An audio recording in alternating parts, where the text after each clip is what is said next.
बिस्मिल्लाहिर्रहमानिर्रहीम। व्यूअर्स, उम्मीद है कि आप खैरियत से होंगे।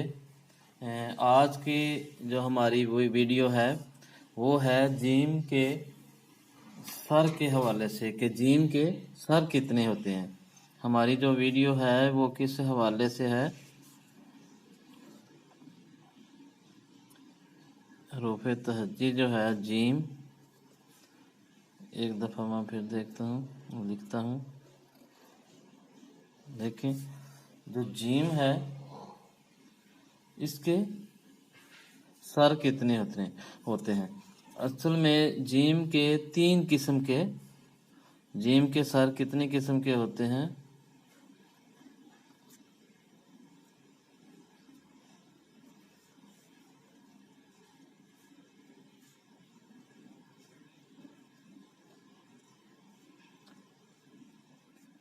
जिम के सर 3 किस्म के होते हैं। पहले वाला जो है उसकी शेप बनेगी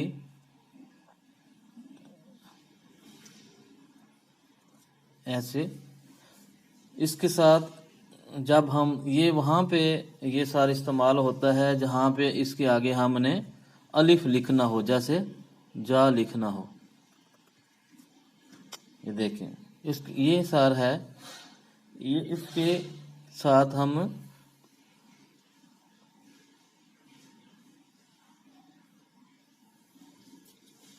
इसके साथ अगर अलिफ अलिफ लिखना हो, जैसे जा लिखते हैं,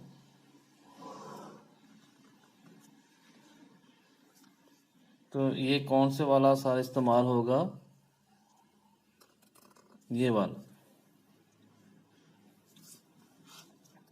तो इसके बाद ये इसकी होगी पहली किस्म जिम के सर की। इसके बाद जब हम जैसे ये देखें, बे लिखते हैं, तो बे से पहले जो जिम आएगा उसका सर बनेगा थोड़ा सा ऐसे कर्वी होगा। तो इसी तरह जैसे जब हम लिखते हैं तो ये ऐसे लिखा जाएगा। अब पहले वाले ये वाली जो इसकी शेप है, ये वाली जो जिम के सर की जो शेप है, ये अलिफ के साथ, और इसी तरह ये जो है इस तरह का जो ये इसमें जोड़ तोड़ में जैसे हमने जॉइंट में ये देखें, इस तरह जो वी की शेप एंड पे आएगी, ये होगा जहाँ पे आगे हम बे लिखेंगे। ये दो इसकी होगी अकसाम, पहले वाली ये होगी और दूसरी वाली जो इसकी ये शेप बन जाती है। इसके बाद जो है जो तीसरी वाली किस्म है जिम के सर की, वो ये है कि सिर्फ यहाँ पे नोक नहीं डालनी, ये सीधा ही ऐसे सीधी तिरछी लाइन ही आएगी। अब ये वाला सर कहाँ किस किस हरफ के साथ मिलता है, ये मिलता है जीम,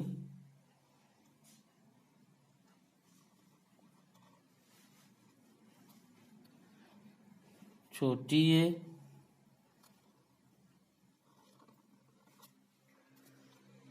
बड़ी ये,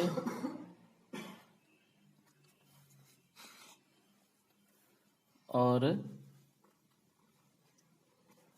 मीम के साथ। इसमें जैसे हम ये मीम लिखा है, जीम लिखा है हमने, देखें, तो यहाँ पे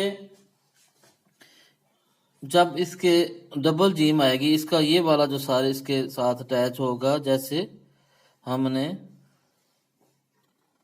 हज लिखना है, तो इसका ये फर्क होता है कि यहाँ पे इसकी ये वाली जो नोक है ये नहीं होती, ये वाली जो नोक ये नहीं होती, और ना ही ये नीचे वाली ये होती। सिर्फ आपने थोड़ा सा इसको ऐसे करके नीचे, और फिर इसी तरह इस तरह आप लिखेंगे। जैसे पहले वाले किस्म के जो हरफ है उसमें ये देखें इधर से भी नोक निकली है, दूसरी वाले में भी ये देखें इधर से बाहर को निकला हुआ है। लेकिन जब जीम और जीम के साथ आएगा या खे के साथ आएगा, या अगर हम इसकी जैसे हक लिखते हैं हे के साथ आएगा, तो ये इसकी पीछे वाली ये नोक नहीं होगी। हे के साथ आएगा तो ये इसकी पीछे वाली ये नोक नहीं होगी। इस चीज का आपने ख्याल रखना है।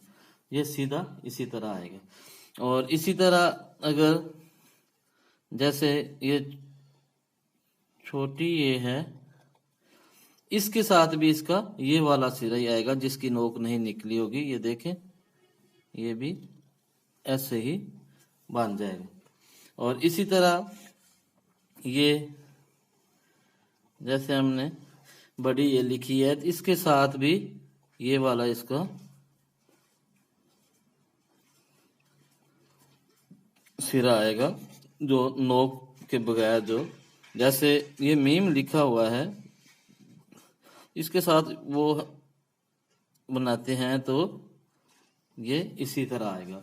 अगर एक फर्ज करें तो जैसे अगर ये पहले वाली किस्म का लिखते हैं तो ये शक्ल ये देखें ये गलत शक्ल बन जाएगी। इसको आपने सिर्फ ऐसे ही लिखना है, ठीक है। इसी तरह अगर जैसे जीम और मीम है, अगर इसी तरह हम लिखेंगे जम, तो ये भी सही नहीं होगा, ये नोक भी नहीं आएगी। इसको ऐसे ही लिखना है जैसे हमने ये लिखा है। इसी तरह अगर हम इसी तरह लिखेंगे जे, तो ये भी गलत हो जाएगा। ये सिर्फ हमने बगैर पीछे की नोक से सीधे ऐसे लिखेंगे, ठीक है। और इसी तरह अगर हम जी लिखा है तो इसको अगर ऐसे लिखेंगे तो ये भी गलत हो जाएगा। आपने इसको सिर्फ ऐसे इस तरह लिखना है। और ये आपने एक दफा मैं दोबारा आपको बता देता हूं कि 3 किस्म के सार होते हैं जीम के। पहला सार जो होता है ये